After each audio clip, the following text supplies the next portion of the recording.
Hello everyone, welcome to our YouTube channel. तो आज की हमारे वीडियो का टॉपिक है हिस्ट्री।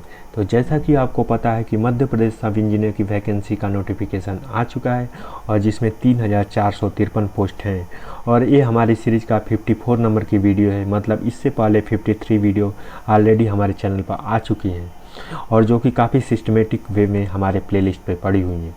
उसके अलावा जैसा कि आपको पता है कि मध्य प्रदेश सब इंजीनियर 200 मार्क का होता है, 100 नंबर टेक्निकल और 100 नंबर नॉन टेक्निकल। और 100 नंबर नॉन टेक्निकल का टारगेट के लिए हमारा टारगेट है 100 आउट ऑफ 100 नॉन टेक में स्कोर कराना। इसके अलावा आप अगर टेस्ट सीरीज लेना चाहते हैं तो परीक्षा ऐप पे ING50 कोड यूज करके आप टेस्ट सीरीज परचेज कर सकते हैं, जिस पर आपको 50% का डिस्काउंट मिलेगा। About me myself Arvind Yadav और here is my WhatsApp contact number. if you want to join Insta तो use this contact। अगर आप परीक्षा से ऐप पर अगर हमारा कूपन यूज करते हैं तो आपको ING50 यूज करने से आपको डिस्काउंट मिल जाएगा। उसके अलावा आप हमारे टेलीग्राम ग्रुप पे भी आप मैसेज करके सारे नोट्स प्राप्त कर सकते हैं, जैसे प्रीवियस ईयर पेपर, उसके अलावा कौन से इंपॉर्टेंट प्रीवियस ईयर के क्वेश्चन, उसके अलावा जितने भी नोट्स हैं वो सारे नोट्स हमारे चैनल पर पड़े हुए हैं। तो आप उस चैनल को ज्वाइन कर लीजिए। तो आज की हम वीडियो में एक्सप्लेन करेंगे इंडियन हिस्ट्री, जो कि हिंदी लैंग्वेज में होगी। तो भारत का इतिहास क्या है, भारत का प्राचीन इतिहास के बारे में बहुत ही डिटेल में एक्सप्लेन करेंगे, जो कि मध्य प्रदेश सब इंजीनियर को पॉइंट ऑफ व्यू से रखेंगे। तो स्वतंत्र भारत के प्रथम गवर्नर जनरल कौन थे? तो चक्रवर्ती सी राजगोपालाचारी, इन्हें CR गोपालाचारी नाम से भी जाना जाता है। इसके अलावा ये भारत रत्न पाने वाले पहले व्यक्ति थे और इन्हें भारत रत्न कब मिला था? तो 1954 में इन्हें भारत रत्न दिया गया था। उसके बाद अगले क्वेश्चन पे आते हैं, भूदान आंदोलन किसने प्रारंभ किया? तो विनोबा भावे। और विनोबा भावे जो कि भूदान आंदोलन प्रारंभ किए थे। इसके अलावा इन्हें रमन मैग्सेसे अवार्ड जो पाने वाले पहले व्यक्ति थे। और इन्होंने और क्या किया था? तो इन्होंने सत्य शोधक समाज की स्थापना की, जो कि सत्य शोधक समाज, तो सत्य शोधक समाज की स्थापना भी किए थे और जो कि पिछड़े और गरीब लोगों के लिए एक काफ़ी वर्क करते थे। तो भूदान आंदोलन किसने प्रारंभ किया? तो विनोबा भावे। और रमन मैग्सेसे अवार्ड पाने वाले पहले भारतीय व्यक्ति थे। उसके अलावा अगर रमन मैग्सेसे अवार्ड की बात किया जाए तो ये कौन से देश से दिया जाता है? तो ये मैक्सिको से दिया जाता है। और रमन मैग्सेसे अवार्ड जो कि मैक्सिको के प्रेसिडेंट के नाम पर दिया जाता है। उसके अलावा रमन मैग्सेसे अवार्ड के बारे में अगर कुछ और बातें की जाए तो उसे एशिया का नोबेल प्राइज़ भी कहा जाता है। उसके बाद हम अपने नेक्स्ट क्वेश्चन पे आते हैं, भारत छोड़ो आंदोलन कब प्रारंभ हुआ? तो 9 अगस्त 1942 को भारत छोड़ो आंदोलन प्रारंभ हुआ, क्विट इंडिया मूवमेंट, जो कि 9 अगस्त 1942 को आरंभ हुआ। कांग्रेस ने भारत छोड़ो आंदोलन का प्रस्ताव किस वर्ष पारित किया? तो 1942 में कांग्रेस ने भारत छोड़ो आंदोलन का प्रस्ताव पारित किया। अखिल भारतीय किसान सभा की स्थापना कब हुई? तो 1936 में हुई। ग्रांड ट्रंक सड़क किन सड़कों को जोड़ती है? तो कोलकाता से अमृतसर जोड़ती है। और इस सड़क को किसने बनवाया? तो शेर शाह सूरी ने बनवाया था, शेर शाह सूरी ने बनवाया था। और इसको और किस नाम से जाना जाता है? तो GT रोड के नाम से भी जाना जाता है। तो GT रोड के नाम से इसे जाना जा सकता है, इसे और जाना जाता है। और इसको किसने बनवाया? तो शेर शाह सूरी ने बनवाया, जिसका मकबरा है सासाराम, बिहार में। उसके बाद ग्रांड ट्रंक सड़क किस सड़क को तो कहाँ से जोड़ती है? कोलकाता से अमृतसर को जोड़ती है। आते हैं नेक्स्ट पॉइंट पर, किस शासक ने लौ और रक्त की नीति का पालन किया? तो लौ और रक्त की नीति का पालन बलबन ने किया। और बलबन ने सिजदा प्रथा और पैगोस प्रथा का भी शुरू किया। कृष्णदेवराय किसके समकालीन थे? तो बाबर के। और बाबर ने पानीपत की लड़ाई कब लड़ी थी? तो 1526 में बाबर ने पानीपत की लड़ाई लड़ी थी। उसके बाद बाबर जो कि 1526 में मुस्लिम साम्राज्य की स्थापना किया था। तो कृष्णदेवराय के समकालीन कौन था? तो बाबर था। और बाबर जो कि एक मुगल शासक था और ये कहाँ से आया था? तो ये फरगना डिस्ट्रिक्ट से आया था। चंद्रगुप्त मौर्य के महल में अवशेष कहाँ से मिले? तो कुम्भलहार, पटना में मिले। उसके बाद उस शासक का नाम बताइए जिसने विजय स्तंभ, कीर्ति स्तंभ का निर्माण कराया। तो राणा कुंभा जो कि विजय स्तंभ और कीर्ति स्तंभ की निर्माण कराया। अब आते हैं हम अपने नेक्स्ट पॉइंट पे और हमारा नेक्स्ट पॉइंट है अलीगढ़ आंदोलन किसने चलाया, तो सैयद अहमद खान ने अलीगढ़ आंदोलन चलाया। भारत में सिविल सेवाओं का सूत्रपात किसने ने किया, तो लॉर्ड कॉर्नवालिस। और लॉर्ड कॉर्नवालिस का मकबरा कहाँ पे है, तो लॉर्ड कॉर्नवालिस का मकबरा यूपी के गाजीपुर ज़िले में है। और जो गाजीपुर जो कि गंगा नदी के किनारे डिस्ट्रिक्ट है, यहाँ से गंगा नदी पास होती है और ये बनास के पास पड़ता है गाजीपुर। तो भारत में सिविल सेवाओं का जनक यानी लोकल गवर्नमेंट यानी किसे कहा जाता है, तो लॉर्ड कॉर्नवालिस को। अगर यूपीएससी का जनक पूछा जाए तो यूपीएससी का जनक किसे कहा जाता है, तो वो सरदार वल्लभ भाई पटेल को कहा जाता है। और यूपीएससी की बात संविधान के कौन से आर्टिकल में की गई, तो 312 से 323 नंबर के आर्टिकल में यूपीएससी की बात को वर्णन किया गया है। मेगास्थनीज के अनुसार भारतीय समाज में कितने भागों में विभक्त है, तो भारतीय समाज 7 भागों में विभक्त है। काकोरी ट्रेन डकैती कांड का नायक कौन थे, तो राम प्रसाद बिस्मिल थे। काकोरी कांड जो कि लखनऊ के पास में हुई थी, वहीं चौरी चौरा कांड तो जो गोरखपुर के पास हुआ था। और काकोरी कांड कब हुआ था, तो 1925 में हुआ था। इसके अलावा 1925 में आईएनसी के प्रेसिडेंट कौन थी, तो सरोजनी नायडू थी, जो प्रथम भारतीय महिला थी। उसके अलावा ओवरऑल अगर महिला की बात की जाए तो 1917 में एनी बेसेंट थी। तो 1925 में काकोरी ट्रेन दुर्घटना हुई और 1922 में क्या हुआ, तो चौरी चौरा कांड हुआ था। एटक के पहले अध्यक्ष कौन थे, तो लाला लाजपत राय थे। एटक के जो पहले अध्यक्ष थे लाला लाजपत राय थे। गोल्डन थ्रेशोल्ड नामक कविता संग्रह के रचयिता कौन है, तो सरोजनी नायडू हैं। जिट जिसे जाट के प्लेटों को अफलातून कहा जाता है वो है सूरजमल। 1947 में भारतीय राष्ट्रीय कांग्रेस दिल्ली अधिवेशन की अध्यक्षता किसने की, तो राजेंद्र प्रसाद ने की। गुप्तकालीन स्वर्ण युगों में क्या कहा जाता है, तो रूपयक कहा जाता है। उसके बाद महात्मा गांधी ने सर्वप्रथम राष्ट्रपिता किसे कहा, तो सुभाष चंद्र बोस को राष्ट्रपिता कहा। उसके बाद तराइन के पहली लड़ाई जो 1191 में किसके बीच में हुई, तो मोहम्मद गोरी और पृथ्वीराज चौहान के बीच में हुई। तराइन की पहली लड़ाई जो मोहम्मद गोरी और पृथ्वीराज चौहान के बीच में हुई। वेदों की संपूर्ण सच्चाई निहित है, यह व्याख्यान किसने की, तो स्वामी दयानंद ने की। कनिष्ठ का राजवैद्य कौन था, तो चरक था। कनिष्ठ का राजवैद्य कौन था, तो चरक थे। स्वामी विवेकानंद का मूल नाम क्या है, तो नरेंद्र दत्त है। कनिष्ठ की राजधानी कहाँ है, तो पुरुषपुर कनिष्ठ की राजधानी है। सिकंदर के समय मगध पर किसका शासन था, तो घननंद का शासन था। मंगल पांडे ने किस सैन्य छावनी में विद्रोह किया, तो बैरकपुर छावनी। उसके अलावा मंगल पांडे का जन्म कहाँ पे हुआ था, तो मंगल पांडे का जन्म उत्तर प्रदेश के बलिया नामक जगह पे हुआ था।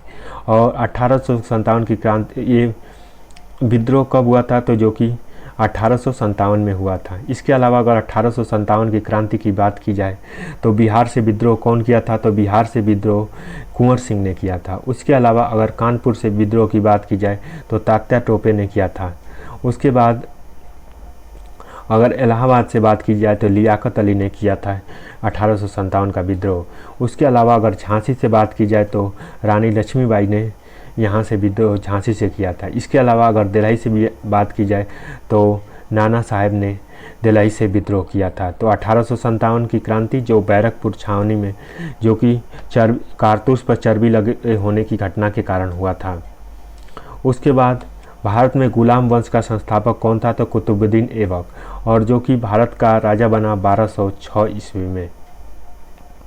1206 में कुतुबुद्दीन ऐबक जो कि गुलाम वंश का संस्थापक था।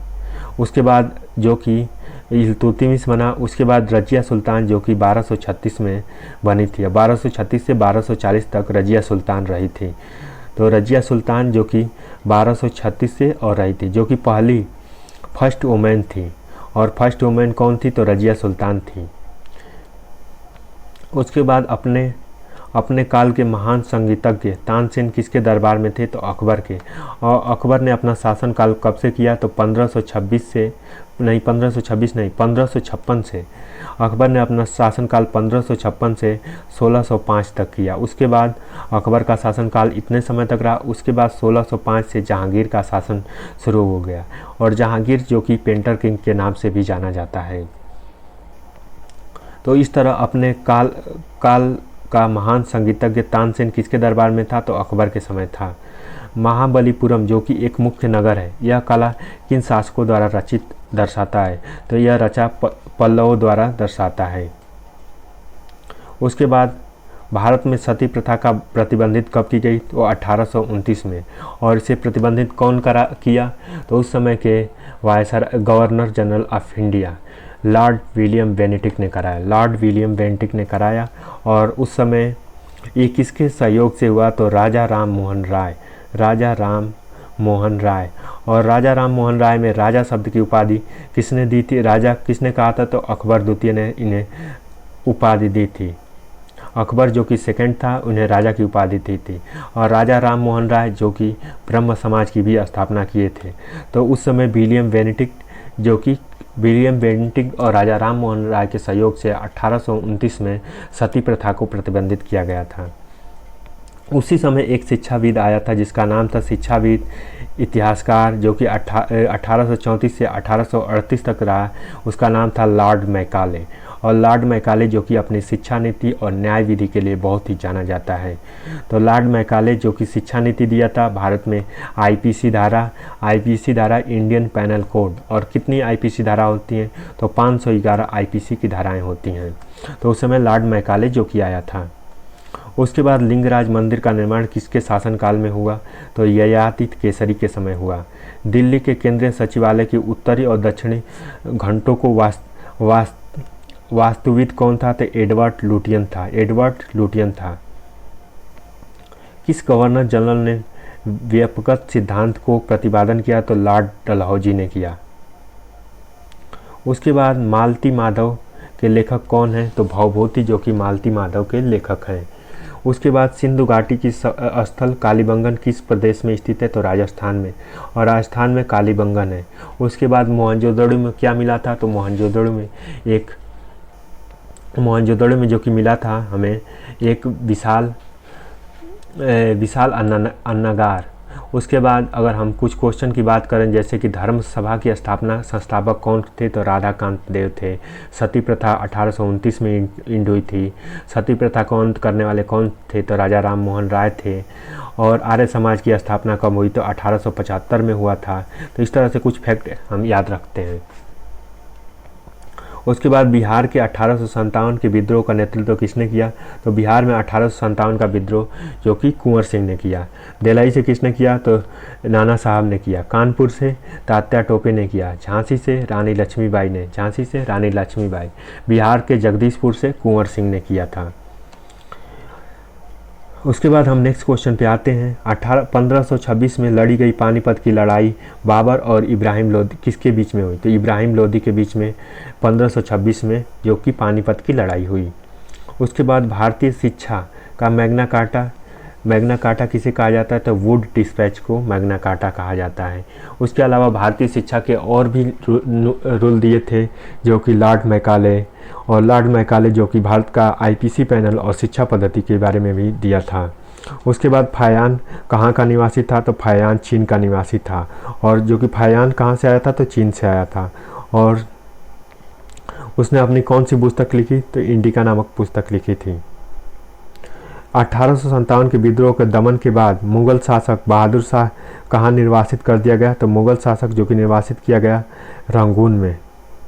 उसके बाद चरक संहिता किस विषय से संबंधित है? तो चरक संहिता नामक पुस्तक चिकित्सा से संबंधित है। उसके बाद योग से संबंधित कौन सी पुस्तक है? तो योग से संबंधित पतंजलि पुस्तक है। उसके अलावा गणित से जो कि कपिल मुनि की पुस्तक है। उसके अलावा अगर अर्थशास्त्र की बात की जाए तो अर्थशास्त्र की पुस्तक जो कि चाणक्य ने लिखी है। और चाणक्य ने अर्थशास्त्र की पुस्तक लिखी है। तो चरक संहिता जो कि चिकित्सा से संबंधित बुक है। मोहनजोदड़ो कहाँ पे स्थित है? तो सिंध में स्थित है। मोहनजोदड़ो जो कि सिंधु घाटी की सभ्यता और सिंध में स्थित है। स्वतंत्र भारत के अंतिम गवर्नर जनरल कौन थे? तो सी राजगोपालाचारी, और जो कि भारतीय थे। इसके अलावा इन्हें राजा जी से भी जाना जाता है। और ये भारत रत्न पाने वाले पहले व्यक्ति थे। और भारत रत्न कब इन्हें दिया गया? तो 1954 में इन्हें भारत रत्न दिया गया। 1857 के विद्रोह के तत्कालीन कारण क्या थे? सिपाहियों द्वारा चर्बी युक्त कारतूसों का प्रयोग। तो सिपाहियों के द्वारा चर्बी युक्त कारतूसों का प्रयोग के कारण 1857 की क्रांति का उजागर हुआ। और 1857 की क्रांति के स्टार्ट करने वाले महान नेता कौन थे? तो मंगल पांडे थे। और मंगल पांडे कहाँ से स्टार्ट किए थे? तो जो एक सिपाही थे और बैरकपुर छावनी से स्टार्ट किए थे। और मंगल पांडे का जन्म जो कि बलिया जिले में हुआ था, उत्तर प्रदेश के। इसके अलावा अगर हम गीत गोविंद की टीका के रचनाकार की बात की जाए तो कौन है? तो लक्ष्मण सेन है। पाटलिपुत्र नगर की स्थापना किसने की? तो पाटलिपुत्र नगर की स्थापना उदयन ने की थी। उसके बाद अस्तो माँ सद्गमय, ये कहाँ से लिया गया है? अस्तो माँ सद्गमय मतलब असत्य से सत्य की तरफ गमन को, ये वाक्य कहाँ से लिया गया? तो ऋग्वेद में। उसके बाद सुभाष चंद्र बोस ने आज़ाद हिंद सरकार की स्थापना कहाँ की? तो सिंगापुर में की। उसके अलावा सुभाष चंद्र बोस का ने 1939 में क्या स्थापना की? तो फॉरवर्ड ब्लॉक की स्थापना की। 1938 और 39 में आईएनसी के प्रेसिडेंट रहे। उसके बाद 1939 में इन्हें गांधी जी और सुभाष चंद्र बोस के बीच में डिस्प्यूट हो गया, जिसकी वजह से इन्होंने आईएनसी से रिजाइन कर दिया गया। और रिजाइन करने के बाद इन्होंने इंडियन फॉरवर्ड ब्लॉक की स्थापना की। और सुभाष चंद्र बोस जो कि 2 बार आईएनसी के प्रेसिडेंट बने थे। और डिस्प्यूट क्यों हुआ था गांधी जी इनके बीच में? तो गांधी जी चाहते थे कि पट्टारमी सीतारमैया जो आईएनसी का प्रेसिडेंट बने, और इधर सुभाष चंद्र बोस भी। तो दोनों लोगों में डिस्प्यूट हुआ और फाइनली सुभाष चंद्र बोस जो कि इलेक्शन जीत गए। लेकिन गांधी जी के बीच में मतभेद होने के कारण सुभाष चंद्र बोस ने रिजाइन कर दिया आईएनसी का। किसने तंजौर के बृहदेश्वर मंदिर का निर्माण कराया? तो आदित्य ने तंजौर के बृहदेश्वर मंदिर का निर्माण कराया। और अपनी पढ़ाई को और भी स्मार्ट तरीके से करने के लिए आप परीक्षा ऐप की टेस्ट सीरीज यूज करें, जिसमें आप ING 50 कोड यूज करते ही आपको 50% का डिस्काउंट मिलेगा। और इसके साथ ही आप हमारे YouTube चैनल को सब्सक्राइब कर लीजिए, जिस पर आपको ऑलरेडी हमारे चैनल के पूरे प्लेलिस्ट पर 1 से 52 तक वीडियो जो कि सिस्टमेटिक वे में सब इंजीनियर एग्ज़ाम के लिए पड़ी हुई हैं, और जिससे आप 1 बाय 1 हर वीडियो हर टॉपिक को आप देख सकते हैं और अपने प्रिपरेशन को स्मार्ट कर सकते हैं। और चैनल पर हर वीडियो को लाइक कीजिए, उसके बाद अपना फीडबैक और सुझाव हमें ज़रूर दें, जो हमें काफ़ी मोटिवेट करता है। उसके अलावा शेयर करना ना भूलें और चैनल को सब्सक्राइब कर लीजिए, जिससे कि आपको आने वाली वीडियो का पता चलता रहे। So thank you so much for watching this video.